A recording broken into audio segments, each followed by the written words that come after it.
Hey everybody, welcome back to the vlog. Thank you for joining me for tea time yet again.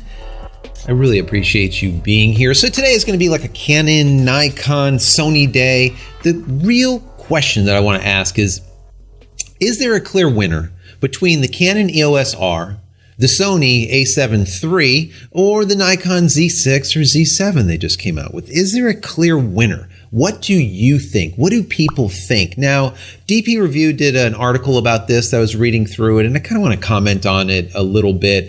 It's kind of interesting because when Canon and Nikon released these cameras, my initial thoughts were that Canon and Nikon could really give Sony a run for its money, even though Sony is about 5-6 years ahead of them in this game, this war, this full-frame mirrorless war going on.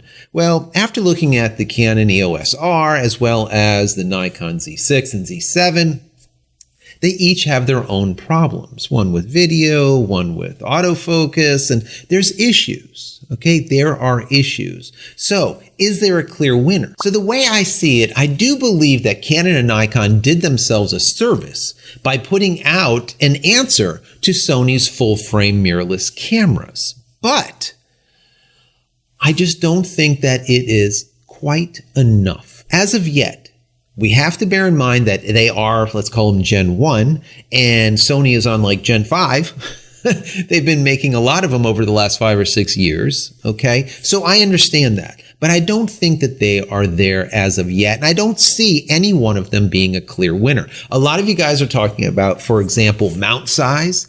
They say Sony has that small mount where we have Canon and Nikon have a big mount. The question is, does it matter?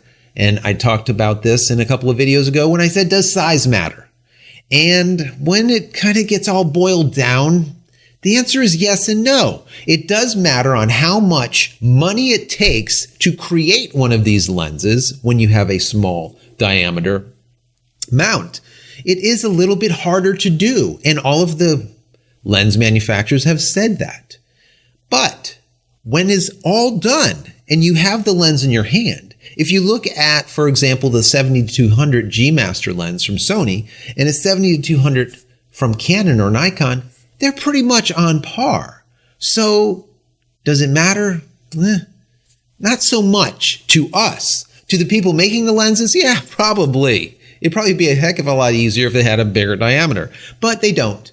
And it doesn't matter to us as long as they keep the prices down to the same price that Canon or Nikon's lenses go for, right?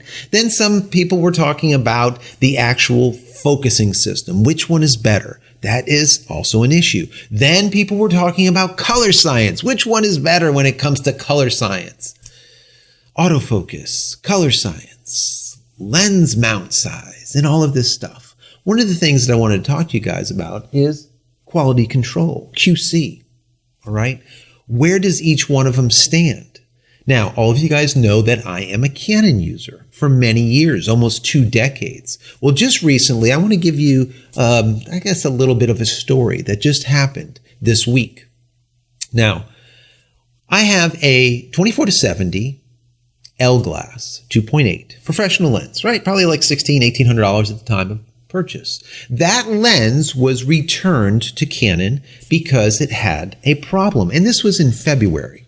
We have the work order here. So in February, this lens was sent back and it basically had a problem with its power diaphragm is what they said. And they had to replace it. It was causing an error number 1. Now, they replaced it.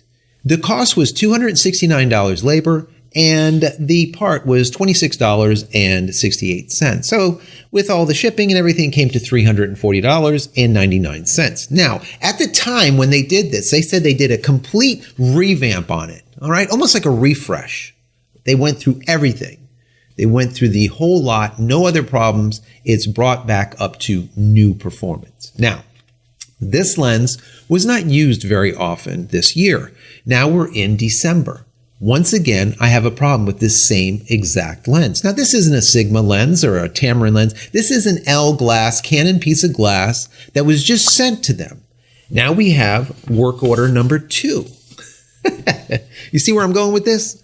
Work order number 2. Once again, now we have a problem with the lens. Whereas it does not go out to 24 millimeters or back, however you want to call it. It doesn't go out to 24 millimeters. It stops at 28. It'll go to 70 to 28 and that's it. And it locks up. I talked to someone that said, there's probably a screw loose in there. We're going to send it back. We're going to take care of it. They came back with saying that the zooming key needs to be replaced. The zooming key is $3.70. But we have another charge of $269, okay, with a grand total of $306.77. So we're talking about $650 thereabouts over the last 10 months. And this lens really didn't get a lot of use and is white gloved and it sat in the studio a lot of the time, okay?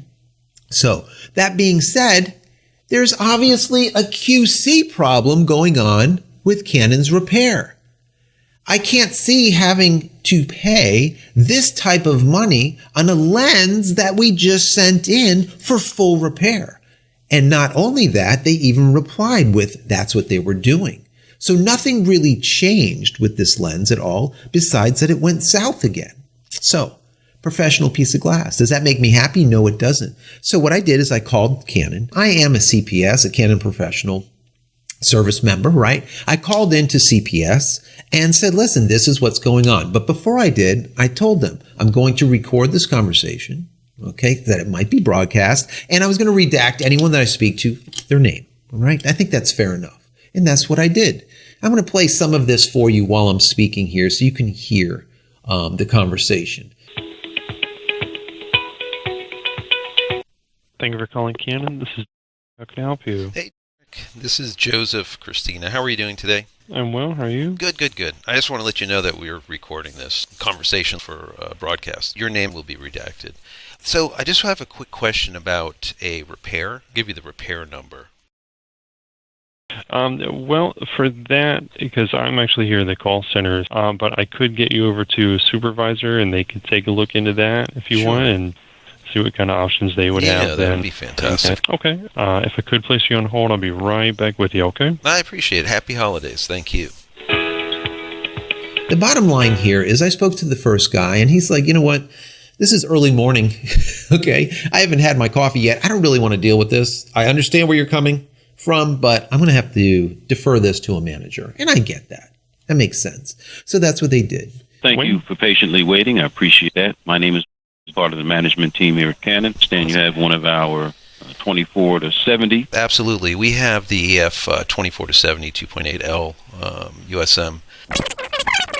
As a longtime Canon customer, I see that you are indeed a CPS member. Mr. Christina, I'm going to be more than happy to work with you on this, sir. We're going to get that down. I'm going to take $100 off that labor cost as a show of goodwill, and let's recalculate that for you, see what that comes up to.